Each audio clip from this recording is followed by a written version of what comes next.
Bismillahirrahmanirrahim. Babu adabi qadha'il hajati utawi iki bab jelasake tata kramane nekani hajat. An Anasin radhiyallahu anhu qala kana Rasulullah sallallahu alaihi wasallam idza dakhala al-khala'a wa du'a khatamahu akhrajahu al-arba'atu wa huwa ma'lulun. An Anasin kacerita saking sahabat Anas radhiya muga-muga ngrindani Allah sapa Allah anhu ing Anas. Qala matur sapa Anas, kana ono sapa Rasulullah sallallahu alaihi wasallam, Rasulullah sallallahu alaihi wasallam iku idza dakhala nalikane manjing sapa Rasulullah al khala'a ing jamban wa doa mongko ndele sapa Rasulullah khatamahu ing ali-aline Rasulullah. Akhraja ngriwayatake hu ing hadis al arba'atu sapa imam papat wa hadis maklulun iku den ilati. Bab selanjutnya dari kitab Toharo adalah adabu qadha'il hajat, yaitu tata krama dalam memenuhi hajat. Al-hajat di sini yang dimaksud adalah al-baulu wal itu, yaitu memenuhi al-baulu wal itu, yaitu buang air kecil dan buang air besar. Hadis yang pertama dari pembahasan ini adalah dari Anas radhiyallahu anhu yang berkata bahwa Rasulullah sallallahu alaihi wasallam ketika masuk ke kamar kecil, beliau melepaskan cincinnya dan meletakkan cincinnya. Jadi sebelum masuk ke kamar kecil itu cincinnya dilepas. Kenapa kok cincin Nabi Muhammad SAW dilepas?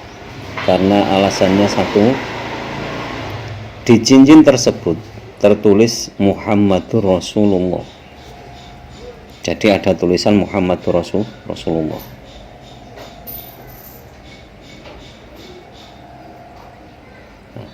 Hadis ini juga menunjukkan bahwa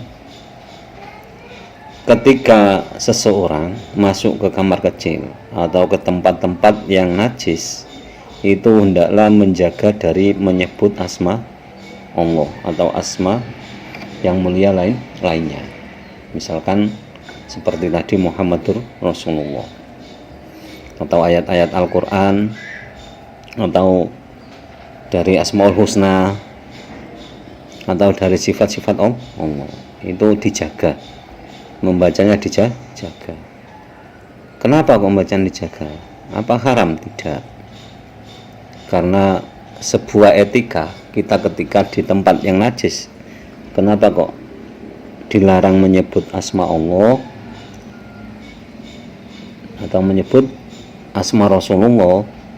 Itu karena untuk menjaga kehormatan nama-nama tersebut. Jadi jangan dinisbatkan ke hal-hal yang jelek, nggak boleh. Begitu juga kalau penisbatannya tidak boleh, itu ya jangan terus membaca takbir tapi untuk membuat kerusakan, itu tidak boleh. Jadi di tempat najis intinya jangan menyebut nama Allah.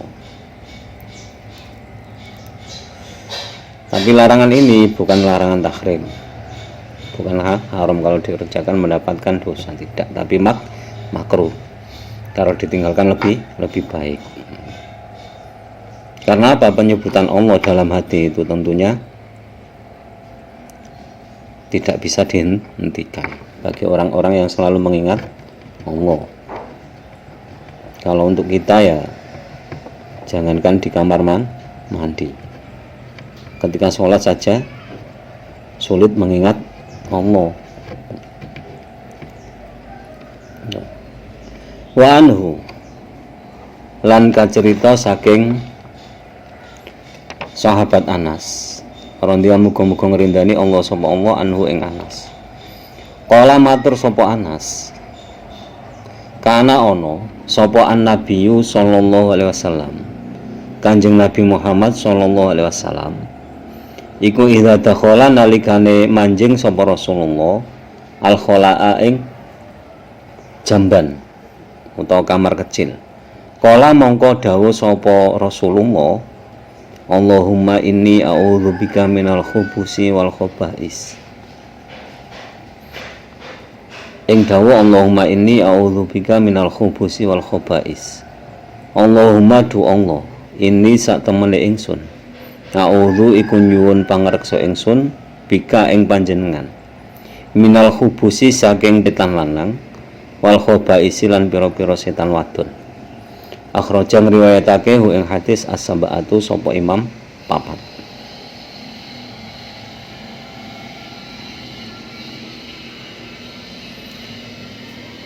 Nah, dari Anas bin Malik pula berkata bahwa Kanjeng Nabi Muhammad SAW ketika masuk ke kamar kecil, beliau membaca Allahumma inni a'udzubika minal khubusi wal khaba'is, yaitu memohon perlindungan kepada Allah dari khubusi wal khaba'is. Maksud dari khubusi adalah jin laki-laki, khaba'is itu jin perempuan. Kenapa kok seperti itu? Karena tempat-tempat seperti itu biasanya dipenuhi dengan makhluk-makhluk seperti itu, yaitu khubusi dan khaba'is, yaitu jin laki-laki yang jelek, maksudnya yang mempunyai perangai jelek.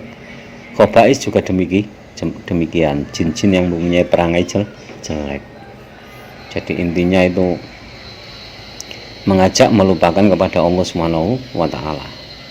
Sehingga orang-orang alim dulu jarang makan supaya jarang ke kamar kecil, karena menghindari hal-hal yang jelek.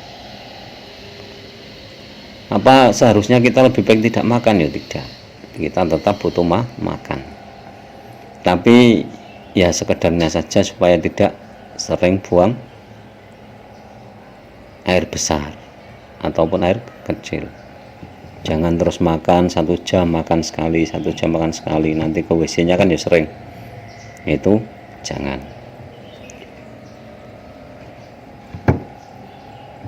Itu untuk menghindari hal-hal yang jelek. Jadi sering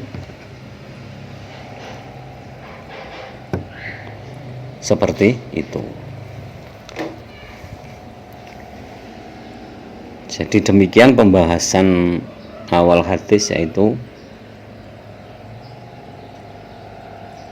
ketika kita masuk ke kamar kecil apa saja yang dibolehkan dan apa saja yang tidak diperbolehkan, lalu bacaannya membaca apa.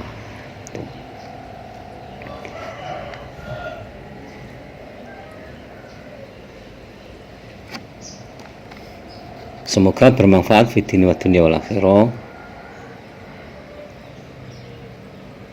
Akhirul kalam, ihdinas siratal mustaqim, wallahul muwaffiq ila aqwamit thoriq. Wassalamualaikum warahmatullahi wabarakatuh.